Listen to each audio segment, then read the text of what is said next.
Isang bulan na mo ron chumena matagni ko ni rongo ni bibo ko matagni ke misa po. Niya na isang bulan na sero ko ni sana. Chumena kino na mo ron chumay. Tu na sile. Isang bulan oyo Mr. Ben. Kela po? Na magkikira ni bibo mataka mo ni chikira mo ron buka may no kina diwa na bula FM. Ang pala.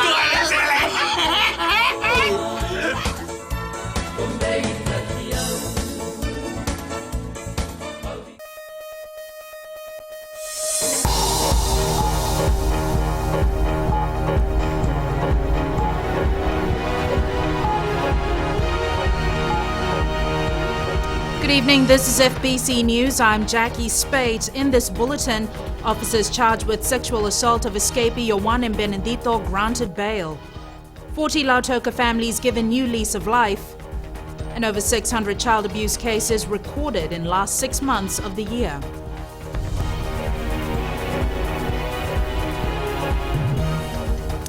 Four police officers were granted bail when they appeared at the Nasinu Magistrates Court today, charged with the sexual assault of escapee Yowan and Benedito in 2012.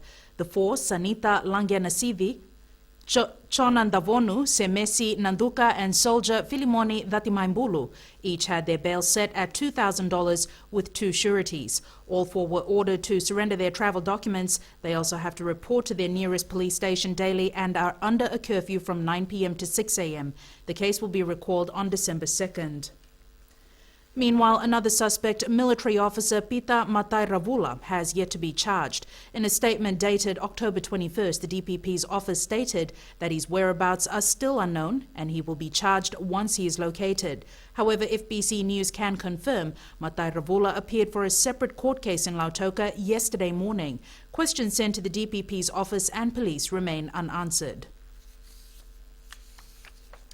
40 families in Field 40 Laoka now don't have to worry about being evicted after being given notices of approval to lease the state land they live on. Eleanor Rangaivu reports the families have previously been occupying the state land with no legal status and no security. A new lease of life. Approval for these families, some of whom who have been here for up to 5 generations, to stay on the land they've been living on for the next 99 years. I'm very, very happy. It's my children's life. This is the happiest day of my life, my bro. Yes, to receive this. I'm happy. I'm happy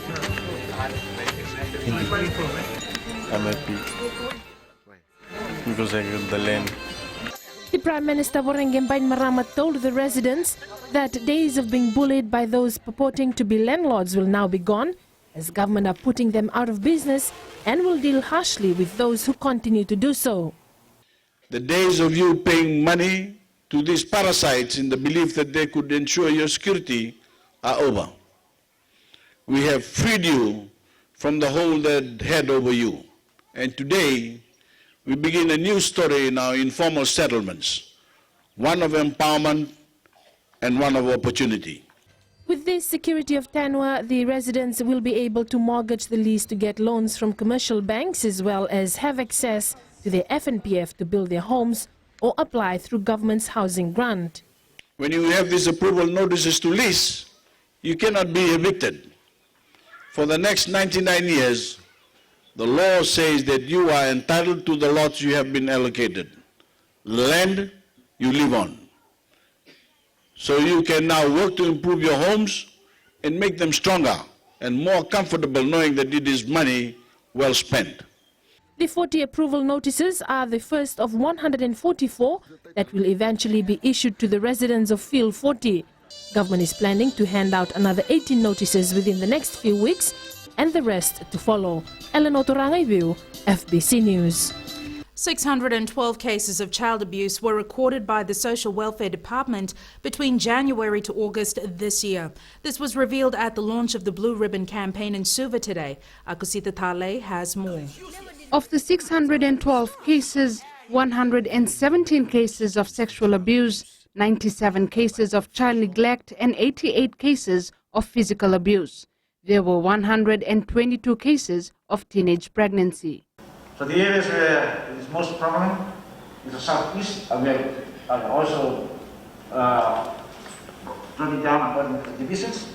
The southeast, for information, that is the Suva or Suva-Nasino corridor, and east is the Maritime Islands.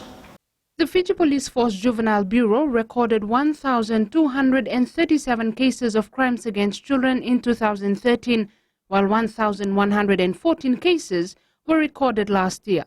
54% of those cases are sex crimes. They are rape, attempted rape,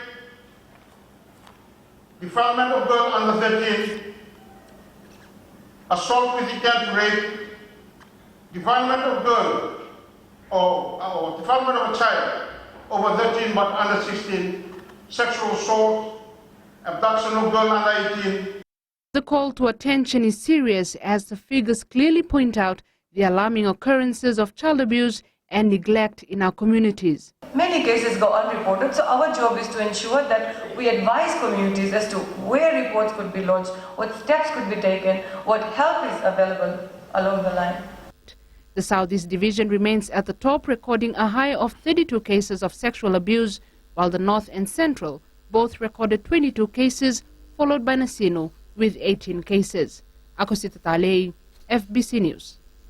A cane payment announcement from 2014 season is not the final cane payment. Fiji Sugar Corporation Executive Chair Abdul Khan has clarified this payout has come from excess funds from the last season and is not the final payment. The 71-cent payout announced yesterday is not the final cane payment for the last crushing season. The wash-up payment only happens after when we reconcile everything. If there is any money left over, then that money gets given to the farmers. Abdul Khan says the wash-up payment isn't common in every season. It's only paid out when the FSC finds extra money after settling its books. If there's no access, then there's no wash-up or fifth payment, so to speak. Khan adds the news of the payment has been manipulated to make it seem like a low amount. People who either don't want to understand or don't understand the actual how the industry works makes a big song and dance about it, and which is unfortunate because they do not provide the right information, and it provides a misunderstanding among our poor farmers. The FSC says the wash-up is traditionally low because it's derived from money left over and isn't actual direct payment owed to farmers in the first place. Edwin Nunn, FBC News. Meanwhile, the FSC is working on a special cane payment in time for Diwali.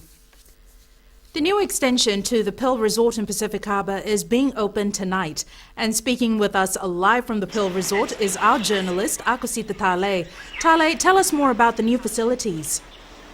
Jackie, close to 200 guests are expected to attend the event this evening where the new resort, the new wing will be opened, and where the outgoing President Ratu Epeli Naletikau will be the chief guest. And here joining us this evening is Mr. Stanley Hancock, who is the Executive Director. Mr. Hancock, good evening. Thank you for joining FBC this evening. Tell us more about the facility. What does this mean for the resort? Well, thank you, Akosita. Well, this evening we're really excited because this is the first time that the facilities will be open to the public. And the facilities consist of an additional 130 rooms, a new spa, new gymnasium and a conference centre. So it's pretty exciting for the Pearl developers, and it's also exciting for Pacific Harbour. Thank you. Back to you, Jackie. Coming up, young people targeted through photography exhibition.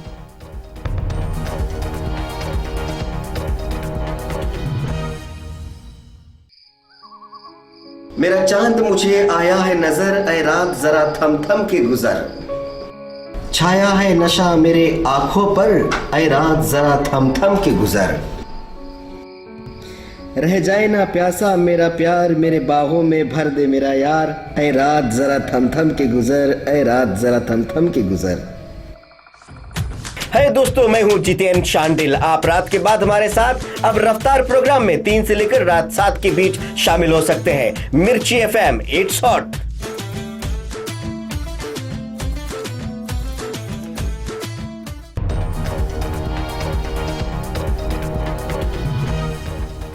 Sustaining economic growth in Fiji will depend on the timely and effective implementation of reforms. The International Monetary Fund team that carried out an assessment on Fiji says the reforms should continue to be aimed at bolstering the business climate. Ritika Pratap reports. The International Monetary Fund says high levels of public investment in Fiji has been a catalyst for private sector activity, a positive development for the Fijian economy. Going forward, public sector will increasingly crowd in and attract more private investment, which will ultimately foster private sector development and help on poverty alleviation, help on making growth more inclusive, and help on actually raising the living standards of the population, of the Fijians. The IMF chief mission to Fiji, Roberto Guimarães, says an issue that needs to be taken into consideration is a recalibration of the monetary and fiscal policies. On the fiscal side, we see the need for a medium-term consolidation. So in other words, the high investment now, it's basically a down payment to lay the foundations for very sustainable and stronger growth in the medium term. But on the monetary side, we see the case for some normalization of monetary policy. I mean, if you look at interest rates, once you adjust for inflation and you compare with other countries, interest rates are relatively low. IMF Executive Director Mazunesham Oma says the developments in Fiji is being closely monitored by the IMF. The International Monetary Fund has forecast that the Fijian economy will grow by 4.3% this year and inflation is expected to remain below 3%. Ritika Pratap, FBC News. The Global Green Growth Institute officially opened their Suva office this morning, further strengthening their partnership with the Fijian government. The opening of the new Global Green Growth Institute office, embedded in the Ministry of Finance Suva, establishes a solid presence of the institute on the ground, enabling them to support and contribute to the implementation of the Fiji Green Growth Strategy.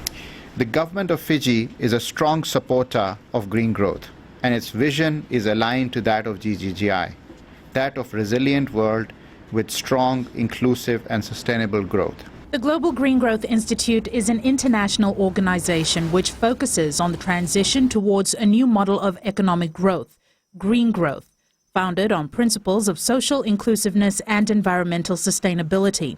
It plans to transform economic activity in Fiji to improve efficiency and the sustainable management of natural resources, which is vital for the future economy, a green economy. Fiji has taken a strong lead in promoting green growth as a centerpiece of its development strategy for the future. While many countries in the Pacific have included sustainability in their national plans and strategies, Fiji is the first to adopt a new development paradigm that puts sustainability and green growth at the forefront. This could become a best practice model for other Pacific Island countries. The Institute currently has 24 member states, and Fiji is one of 4 Pacific Island member states. The others are Papua New Guinea, Kiribati and Vanuatu. Every 6 seconds, a stroke patient dies in the world, and Counterstroke Fiji does not want to contribute to these horrific statistics in the country. Counterstroke Fiji marked World Stroke Day at Fiji National Council for Disabled Persons Hall in Turak yesterday. Shriti Prasad has more. The CWM hospital has received an increased number of stroke patients over the past 6 months. From May to October, we've had 176 admissions for stroke over 168 days, which comes to about 1.05 strokes per day. For the past 11 months, the organization conducted campaigns across the country focusing on women suffering stroke. During the program, stroke survivors shared their experiences. Amongst them is 20-year-old Ipeli Kalome Rao, who had a stroke 2 years ago but did not let go of his dream of becoming a graphic designer. I managed to get over this with my friends and families who kept on pushing me on. Consultations were also held for family members who have stroke patients at home. This year's Stroke Day theme is I am a woman towards our Fiji, free from disability and suffering caused by stroke. Shriti Prasad, FBC News.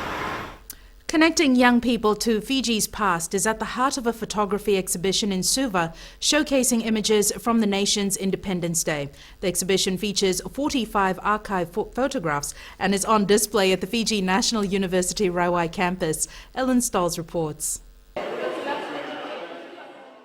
These photographs are worth more than 1,000 words, and organizer Peter Sipeli feels they carry with them the very hope for the future generation. Because our young people are so far from the past that I think exhibitions like this allow younger people to come into contact with the past. Working closely on the exhibition with the National Archives, Sipeli said it was crucial to highlight these precious moments that give Fijians a sense of pride. I then realized that the 10th of October also was session day, and that for me that was just revealing, and I thought, wow, this colonial date is now our date. We've taken this date of conquer and made it our date of salvation. The launch of this photography art exhibition is a perfect time for us to reflect on our rich history, but it's also a timely reminder for us to preserve it. FNU Chancellor Iqbal Janif says in today's digital age, most people store their photos of historical events on their phones or USBs, but fail to send them to the National Archives. Unless the archives has access to those photos, they will not be able to mount an exhibition of historical photos. The exhibition will come to an end on the 26th of November. Ellen Stolz, FBC News. Sports now. Here's Jamie with the latest. Rakadzaki, and good evening in sports tonight. Heavyweight boxer Napoleon Taumoepeau and current champion Petron Githa have set a title bout for December. And RFMF beat British Army to win international rugby defence title. This and more after the break.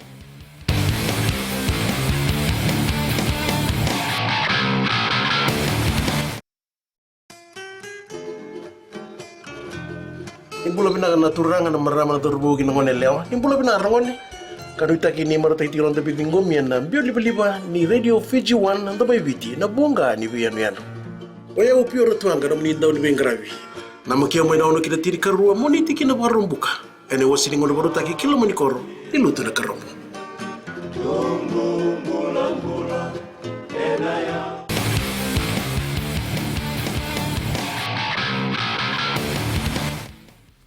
Heavyweight boxer Napoleon Taumoepeau will get his long-awaited title shot against national champion Petron Githa in December. The leading title contender has waited for more than 3 years for this opportunity and was beaming with pride as he signed his contract for the much-anticipated bout. Chalendao Dakadaka has more. Signed, sealed and ready to rumble, Napoleon Taumoepeau was a happy man as he put pen to paper for a matchup with Fiji heavyweight champion Petron Githa. I'm expecting a lot better fighter than I've fought. I mean, a better quality fighter than I've fought in the past few fights.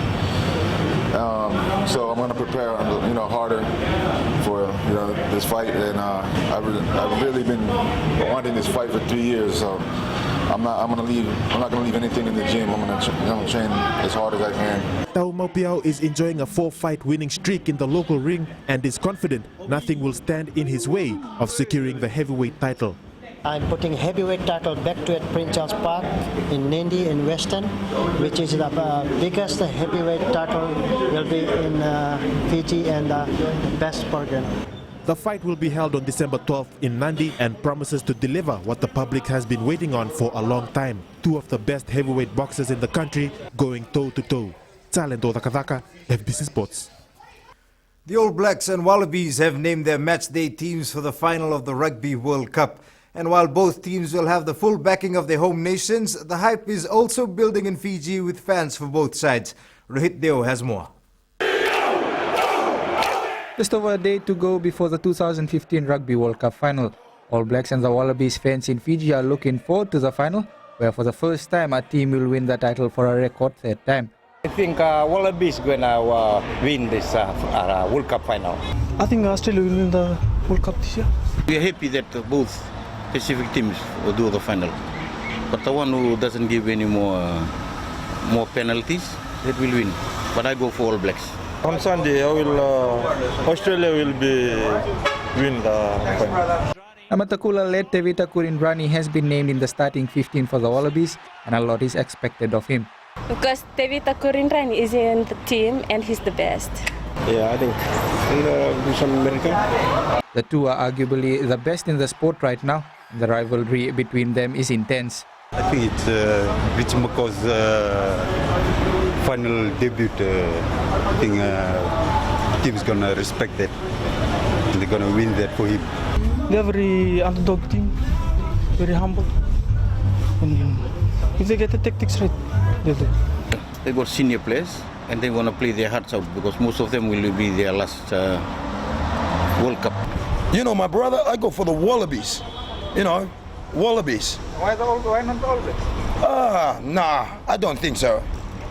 Wallabies? I think so. The whole rugby world is expected to come to a standstill on Sunday at 5 a.m. and the Trans-Tasman rivals fight for glory. Meanwhile, the third place playoff kicks off at 8 a.m. tomorrow. You can watch both matches live on FBC TV. Rohit Deo, FBC Sports. And what an epic final that's going to be. The Republic of Fiji military forces have won the International Rugby Defence Competition title in England, beating the British Army 30-10. RFMF outscored the hosts 3-1 with Tikiladi Vuimbao and Chochin adding 3 penalties and 3 conversions. British Army had the services of 9 Fijian players, including Semesa Rokundunguni, Jack Prasad and Apro Savata. Meanwhile, the RFMF cricket side is looking to emulate the success of their rugby team when it competes in the Inter-Defence Force competition in Australia next month. This is the first time for Fiji in the competition, which features the hosts England, New Zealand, India and Pakistan. These guys play cricket all, and they are very good players in the world. They play in the World Cups, and we haven't seen them play, but what we know is they are players from this. There'll be maybe some international players in the team. The RFMF cricket side departs for Australia on November 13th, with the Inter-Defence tournament to begin 2 days later. Cricket Fiji has applauded the work of outgoing coach Shane Jurgensen. His last official engagement with Cricket Fiji will be guiding the national under-19 boys side to the Cricket Under-19 World Cup in January. Chief Executive Inokele Suma says he has done a lot for the sport in Fiji and they will continue with the development plans that Jurgensen has put in place. The lucky thing here with us is that we've got these young players with him, with our high performance and manager. So it's good. And I know these are the players that will carry us forward for the next 10 years. And there's been a lot of hard work, and we're gonna carry on when he leaves us. Jurgensen resigned earlier this week and is bound for a coaching role in Bangladesh. That was your sports for this evening. It's back to Jackie now with business.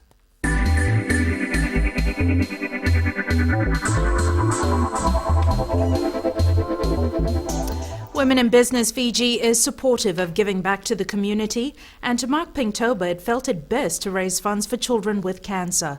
The organisation held a fundraiser by hosting a cocktail, followed by a special screening of Kate Winslet's movie The Dressmaker. 365 movie tickets were sold, coupled with donations from a number of business houses and topped off with contributions from WIB members. A total of $10,000 was raised. We're really, truly appreciative to those individuals, as you know, some of them were there that night, including the Minister himself, Minister for Trade. And really, we want to thank every person who came and watched the movie with us and, had fun while doing such a wonderful thing for our children. The money will be presented to children with cancer at the CWM hospital next week.